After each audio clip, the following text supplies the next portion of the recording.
Greetings viewers, Eric the Car Guy, also known as ETCG1 when I post videos on this channel. If it is your birthday, happy birthday! Yes. I want to preface this by saying I intend to go on a little bit of a rant here about my favorite dealership, my favorite Honda dealership, which I'm not going to name, but it is the same dealership that broke the hood pull on my Honda Element and then proceeded to basically tell me, well, I'm a jerk for having a broken hood pull, but I don't want to get into that right now. Right now, I want to talk about my accountant. I stopped into my accountant's office on my way to the shop this morning. I had some paperwork and things to drop off. And while I was there, I noticed her car. She drives a 2009 Honda Accord, which I thought was a good choice. Well, the other day when I stopped in, there was a red one, and then today there's a green one. And I honestly didn't remember exactly what color she had. Well, apparently hers was the green one. Well, when I brought this up to her, and I said, so did you get a new car? She said, no, that was the loaner. My car was in the shop. And I was like, oh, so what service were you having done? I also need to back the truck up a little bit. My accountant is a great woman. She's a great person, and she's really good at my taxes and all that kind of stuff. So we're going to keep her for that. But she's not necessarily car savvy. So in other words, when I throw out the terminology or when she throws out the terminology, there may have been a breakdown in communication between what she was telling me and what I was taking in. So I need to get that out of the way. So in other words, she's not going to necessarily be able to accurately describe to me what went on. Well, I got as much information I could, and this is what I got. From what I gathered from what she was saying, it started out as a slow cranking situation. So she turns the key, car cranks kind of slow, and then it starts. But once it starts and runs, it was running fine. And then she would drive down the road, and she sort of mimed what I would perceive as like a hesitation as she was driving down the road. So maybe, you know, there was an engine performance issue. Anyway, she took it to the Honda dealer. And the Honda dealer, and this is how this whole thing started, she said, replace the camshafts because they were pitted. And I'm thinking, wait a minute. Now her car's got over 200,000 miles on it, like 240,000 miles. She drives it, she uses it, she takes care of it. So it's not like it's one of those not taken care of kind of cars. And I'm scratching my head saying to myself, I've never replaced a camshaft for being pitted. Now lobes that are worn down, something like that. Older vehicles, but the only time I've ever had to do it in a Honda was actually on a recall way back I think it was the CL, the Acura CL with a V6 had an issue where they put in the wrong camshafts and we had to go back in and put in the correct camshafts. And I only did this on a couple of vehicles. So that was the only time I've ever had to do that with a Honda. And I say this because Honda, for the most part, has manually adjusted valve or solid lifter designs to where you have to manually go in and adjust the valve clearance on many of their engines. So there's no hydraulic stuff. So in other words, if there's a clearance issue, you can go in and correct it mechanically on most Honda engines.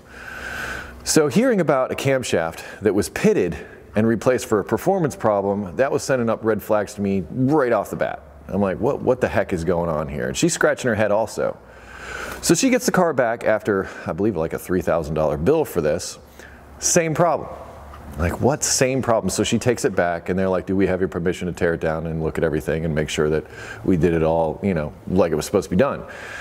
Apparently they did this and they didn't charge her for that, but when they went in the second time, they found a sensor. I'm not really sure what sensor, but they found a sensor that they should have replaced during the initial repair. Well, they charged her for the sensor, but didn't charge her any of the other labor, and then they gave it back to her. She still has the problem. She goes back again, and this time, for whatever reason, she says they called the tech line people, and they came up with the conclusion that the starter was bad. And I'm sure that, you know, those of you that are out there that are somewhat mechanically inclined, you're scratching your head about this whole scenario going, what the right? And I'm thinking the same thing. What's going on here? Because this all sounds like BS to me. Well, so apparently they replaced the starter and now everything is fine. Oh, she took it back another time before the starter and they told her that, yeah, they installed the sensor, but it wasn't calibrated properly, so they had to go back in and calibrate it in order for it to work properly, and that should take care of the problem. So this is the third time back. The fourth time back, they replaced the starter, and she's got the car back now, still in the hole for a starter and replacing camshafts for a performance issue, and apparently there was codes and everything. I'm just so, there's so many things wrong with this on so many levels. Number one, verify the customer complaint. I know it's flat rate, and I know it's dealership, and I've been in that situation. But come on, people. I mean, this is why customers don't trust mechanics, because of situations just like this, where somebody comes in and they have a problem, and the person working on it is just completely incapable of dealing with that problem. Now, I understand if it's a challenge. I've had my challenges, trust me. If you've seen any of my videos, you've seen the challenges that I've had. I've had comebacks, you've seen those too, but I handle them. And then I verify that the problem is taken care of. I don't just throw parts at it and ship it down the road. This is your problem, dealership. And I may go as far as to say it's just how the system works. When you're under flat rate, I get it, you're trying to make a paycheck, and if you're working at the dealership these days, you're doing mostly warranty work, which means you're pretty much getting it in the butt all day long. And every once in a while, a customer car comes in, somebody actually has money and can pay for something, and you get all excited, you start to salivate. You think, I'm gonna be able to pay my bills this month. I get it, okay, I get it. But really, to cut corners, just throw parts at a problem and say, oh, this is it, this is gonna solve it, you won't have to come back. That's not happening. What's happening is you're pissing customers off and you're perpetuating the stereotype of mechanics as rip-off artists, because that's what you are. You're not only wasting your time, you're wasting your money on diagnosis that you did in a half-assed way. Just get your head out of your butt, take the time and diagnose things properly. Now, as far as the starter goes, I have in my hand this really good tester from Midtronics. In fact, we had one of these at the dealership, and Honda told us we had to have one. One of the reasons they like it so much, it's got a printout. You know what this thing does? You take this, you hook these little battery leads up to a battery, it comes on. Then it instructs you on what to do. Do you want to test the battery? Yes, I'd love to test the battery. And you tell it what the CCA of the battery is and all this kind of stuff. All this stuff, all the information is right there. Then it says start the vehicle. You know what it does? It does a starter draw test. And then as it's running, it does a charging system test. All you have to do is plug this stinking thing in.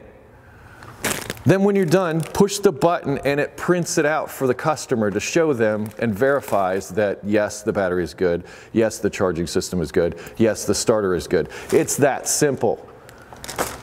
Really. That's all you got to do to verify what's going on with the starter or the battery or the charging system. It's not like you have to break out a bunch of equipment and it's going to take you a bunch of time. No, they've made it stupid proof. But you have to use it. And if you got a performance problem, please start looking at the electrical system on modern vehicles, please. Because if the electrical system is down and the car runs on computer-controlled components, if those computer-controlled components and that computer does not have proper voltage, nothing works right.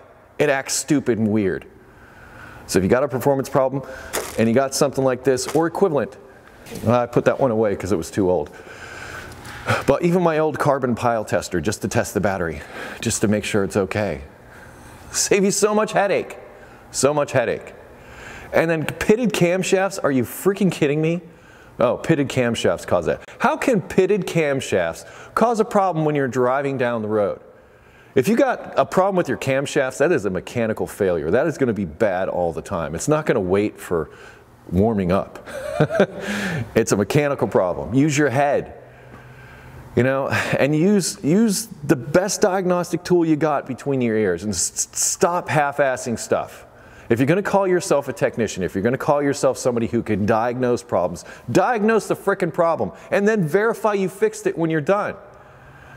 You could get it wrong. I've gotten tons of stuff wrong. And I found out later, I could have had a V8. You know, it was this, it wasn't this. And the customer doesn't pay for my mistake. I pay for my mistake. But I learned from that mistake and I use that for the next one.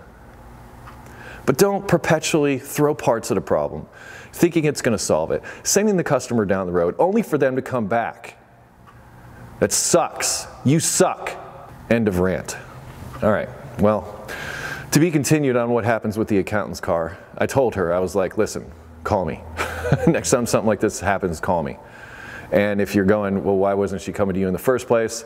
You know, I travel a lot. In fact, last year I traveled a total of 2 out of the 12 months of the year I was not at home.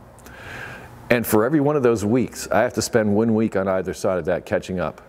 So I spent To run a repair shop for me, a regular repair shop for me, would be extremely difficult because people's cars don't break on a schedule, but I'm on a schedule. So, yeah, my bad for not being available for her. I will take that. But at the same time, if you're gonna bring it to the dealership, the place where people are factory trained, they're supposed to know how to fix these stupid things, I'd like to see some results, not some bullshit comeback. 4 times? Really? 4 times? I'm holding up one finger right now, and it doesn't mean you're number one. If you have automotive questions not covered in this video, ericthecarguy.com, linked in the description. Aside from that, be safe, have fun, stay dirty. Thanks for watching. I'll see you next time. Bye.